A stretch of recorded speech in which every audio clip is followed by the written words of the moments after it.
कलावंत व सामाजिक भान असलेले अभिनय सम्राट निळू फुले माणूस म्हणून किती साधे, सच्चे व दातृत्ववान होते याचा एका ग्रंथपालाने घेतलेला हा अनुभव. वैयक्तिक संग्रहातील पुस्तके शाळेला भेट देण्यासंदर्भात त्या ग्रंथपालाने निळूभाऊंना फोन केला. त्यांनी नंतर संपर्क साधण्यास सांगितले. ग्रंथपाल फोन करायचा. प्रत्येक वेळी निळूभाऊंचे नंतर हे उत्तर मिळायचे.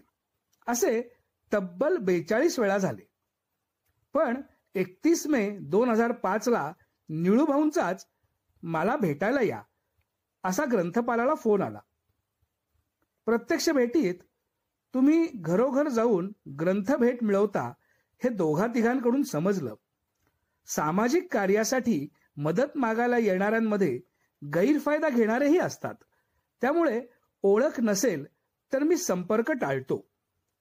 पण तुमचं काम समजल्यावर मी पुस्तकं देण्यात इतका विलंब केला याची खंत वाटते. असे म्हणत त्यांनी स्वतःच्या संग्रहालयातील पुस्तके ग्रंथपालाकडे सुपूर्त केली.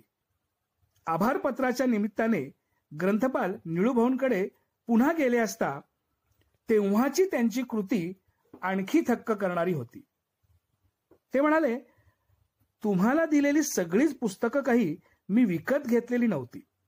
त्यात भेट मिळालेली पुस्तकं अधिक होती. त्यामुळे मी भेट दिली असं म्हणता येणार नाही. ही पुस्तकं शिक्षकांना वाचता येतील, पण मुलांचं काय?